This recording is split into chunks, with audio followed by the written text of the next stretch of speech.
ഇല്ല, ഉള്ളിമുതൽ തന്നെ മർദ്ദിച്ചു. രാവിലെ തന്നെ വിളിച്ചിട്ട് താമസിക്കുന്ന സ്ഥലത്ത് നിന്ന് താഴോട്ട് പാർക്കിങ്ങിലേക്ക് ഇറങ്ങി വരാൻ മർദ്ദിക്കുകയായിരുന്നു. റബിയൊക്കെ പറഞ്ഞു. പരാതി കൊടുത്തിട്ടുണ്ട്. കൂടുതൽ കാര്യങ്ങൾ ശേഷം ഞാൻ അറിയിക്കാം.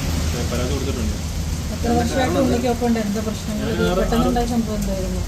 വർഷമായിട്ട് ഉള്ളിലോട് വർക്ക് ചെയ്യുന്നുണ്ട്. ടീച്ചിങ്ങും കാര്യങ്ങളൊക്കെ ഉണ്ടാകും എന്ന് ആക്ച്വലി ഈ അടുത്ത കുറേ ഫ്രസ്ട്രേഷനും കാര്യങ്ങളൊക്കെ ഉണ്ട്. ഇവിടെ പടങ്ങൾ മാർക്ക് ശേഷം പിന്നെ ഒരു പടം കറക്റ്റായിട്ട് കിട്ടിയിട്ടില്ല.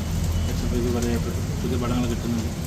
പിന്നെ പുള്ളി സംവിധാനം ചെയ്യാനിരുന്ന പടം ഗൂഗിൾ മൂവീസ് അതെ അതെ പാർക്കിങ്ങിലേക്ക് ബേസ്മെന്റ് പാർക്കിങ്ങിലേക്ക് വിളിച്ചിട്ട് അവിടെ നിന്നാണോ? അതെ. CCTV അങ്ങനെ എന്തെങ്കിലും എനിക്കറിയില്ല, ഉണ്ടാവും. ഉറപ്പായിട്ടും തിരിച്ചു ഹോസ്പിറ്റലിൽ അഡ്മിറ്റ് ആയിരുന്നു. ഞാൻ ഹോസ്പിറ്റലിൽ പോയായിരുന്നു. എനിക്ക് കുറച്ച് അസ്വസ്ഥ ഉണ്ടായിരുന്നു. ഞാനത് ഹോസ്പിറ്റലിൽ പോയായിരുന്നു. അവിടുന്ന് ഇൻറ്റിമേഷനൊക്കെ പോയായിരുന്നു. അവിടുന്ന് ഇൻറ്റിമേഷൻ പോയായിരുന്നു. അപ്പോൾ ഇവിടെ നേരിട്ട് ഒന്ന് പരാതിപ്പെട്ടുകൊണ്ട് ചോദിക്കണം. ഞാൻ അത് കഴിഞ്ഞിട്ടാണ് ഞാൻ പുറത്ത് നേരിട്ട് ഒന്ന് പരാതിപ്പെടുകയായിരുന്നു. ഈ മർദ്ദനം എങ്ങനെയാണ് മർദ്ദിച്ചത്? എന്തെങ്കിലും ആയുധം വെച്ചാണോ? അല്ല, അതൊന്നുമല്ല. അല്ലാതെ മർദ്ദിക്കായിരുന്നു. എങ്ങനെ കൈകൊണ്ട്? അതെ, ഞാൻ പിന്നെ അത് എസ്കേപ്പായി മാറുമായിരുന്നു. താങ്കളൊരു കണ്ണടയൊക്കെ ചവിട്ടി പിടിച്ചിരുന്നു. അതെ അതെ. അത് ഏതാണ്? എൻ്റെ ഒരു കണ്ണാടിയൊക്കെ ചോദിച്ചത് അത് എനിക്ക് വേറൊരു താരം ഗിഫ്റ്റ് തന്ന കണ്ണാടി. ഏതാരമാണ്? അല്ല, ഈ ഇതിന് ശേഷം മുന്നേ എന്തെങ്കിലും തരത്തിൽ ഒത്തുതീർപ്പാക്കാനോ എന്തെങ്കിലും ശ്രമിച്ചിട്ടുണ്ടോ?